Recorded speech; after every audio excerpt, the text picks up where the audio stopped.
Hi everybody, my name is Sarah, Pearls of Wisdom and Food. And what they didn't answer in the Victoria's Secret special was what they eat for food. Oh, I'd love to know what they eat, wouldn't you? Tiny little gorgeous things, my goodness. But they are heavy-duty worker outers, that's for sure. There's no slacking there.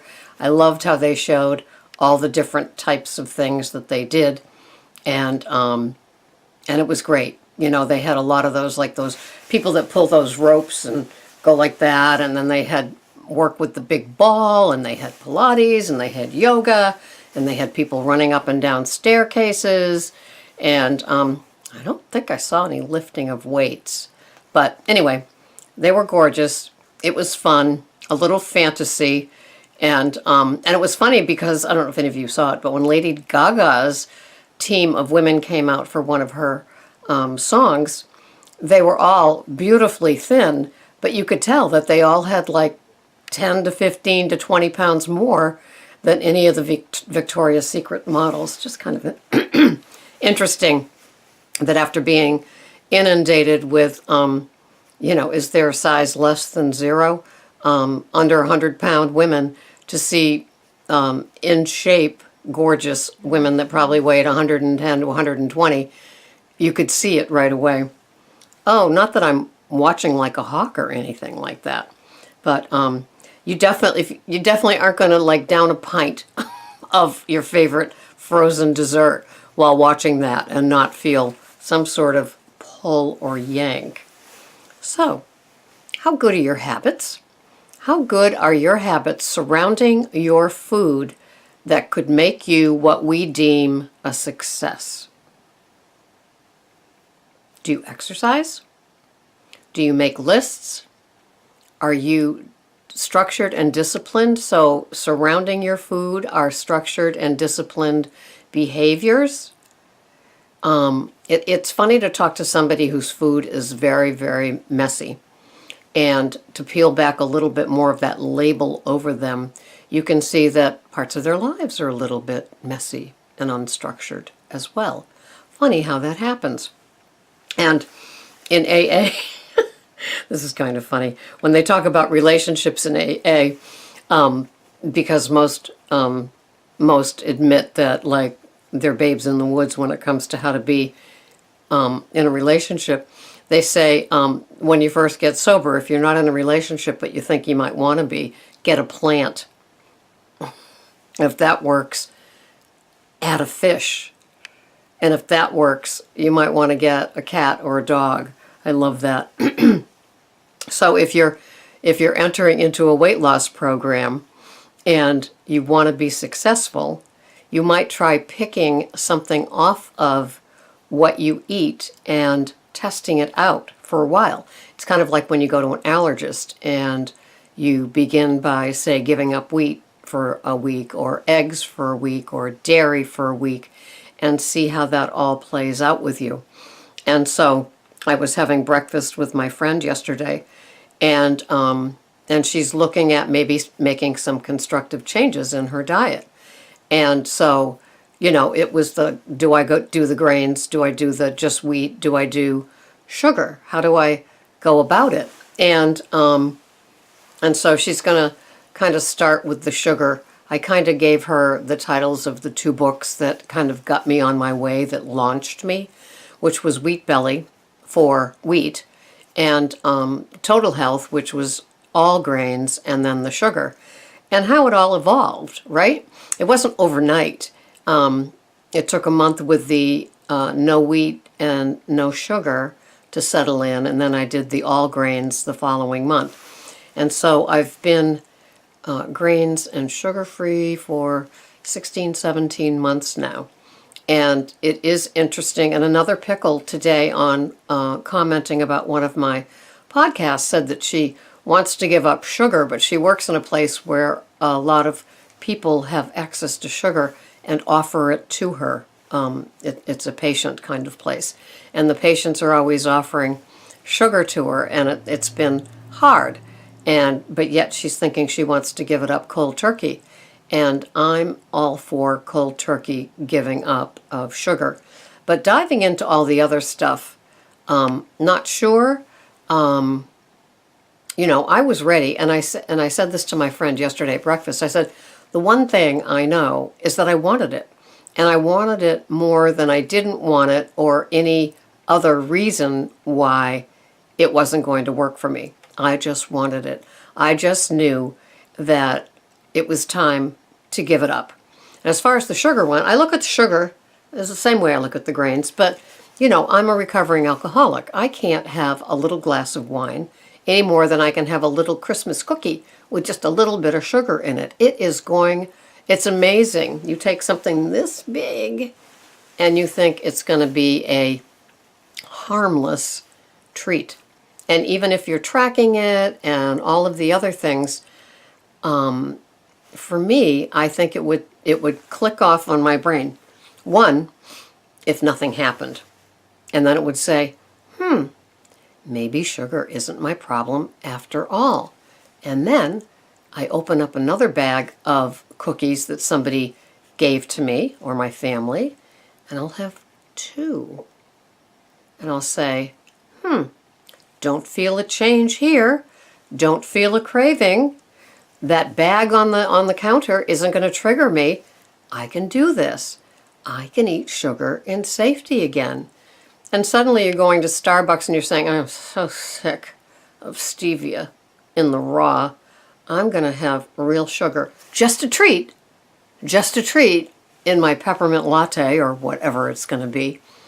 And so then it slowly creeps back in.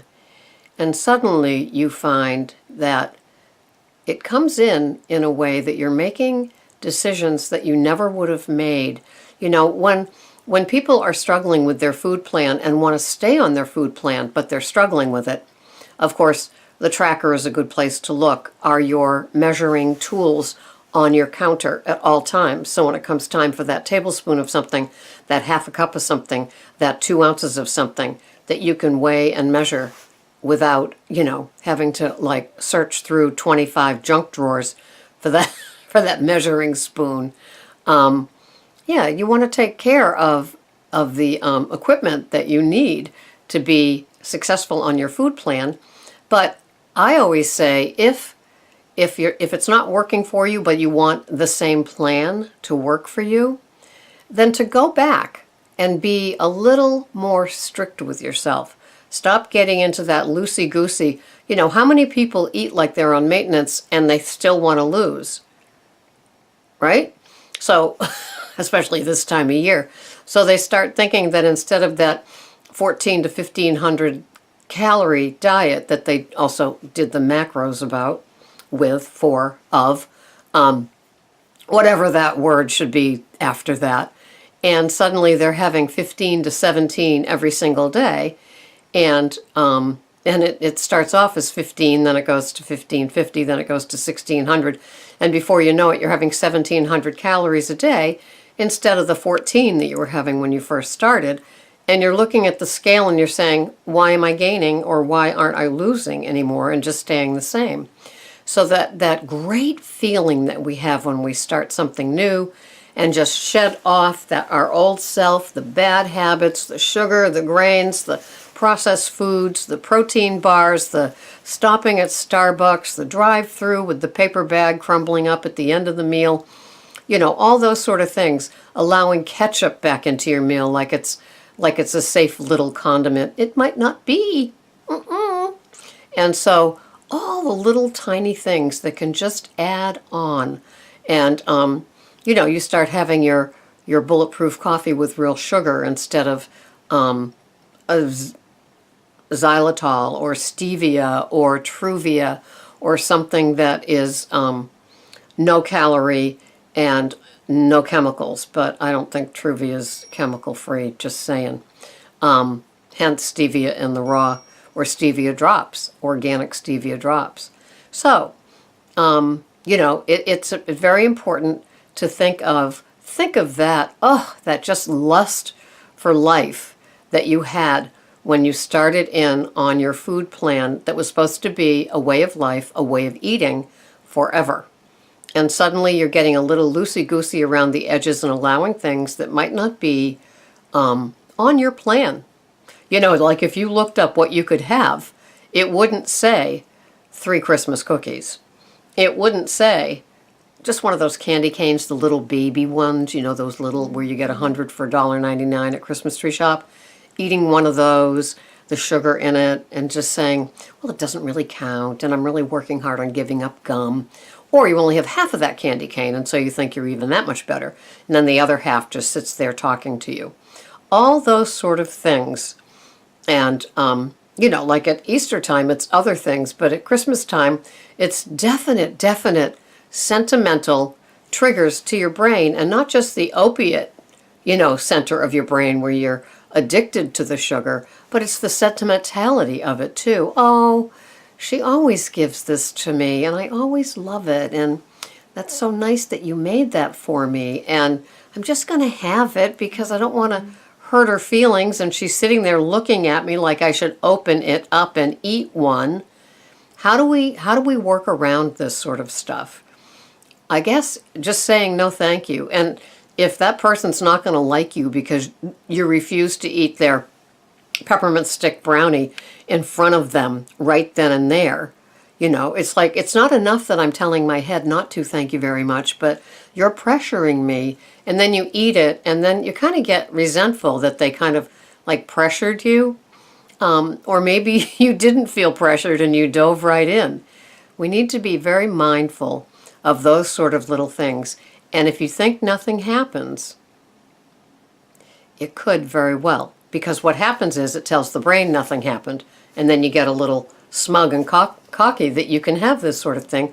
Or it does kick off. There's no grace period whatsoever. And all of a sudden, you know, you're opening it up and reaching in and taking out. It's tough. It's not easy. So many of us go through this. But I guess the fine art of saying, no thank you, not right now, is the best thing that you can do. And will it cause a repercussion? It could. Could you hurt somebody's feelings because you didn't eat it right then and there? It may. But who matters at the end? Do you really want to lose all your momentum because you don't want to hurt their feelings? You know, I don't know. It hasn't happened to me yet. There hasn't been the Christmas thing presented to me right now. I made it through Thanksgiving okay. And now it's a couple of weeks before Christmas, and I'm hoping that I make it through Christmas and all of the stuff leading up to it. You know, I know my triggers. I know my places that I have to squint. And I have the right verbiage to say, no thank you, and hope that it flies. And if it doesn't, you know, graciously accept the package and give it to somebody that you know that doesn't have a problem eating that stuff. Is it hard? You bet it is. But what's harder?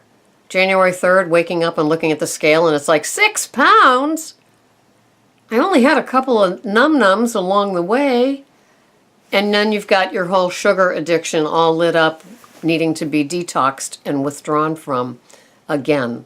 It's easier to stay abstinent. It's harder. It's simpler. Let me change that.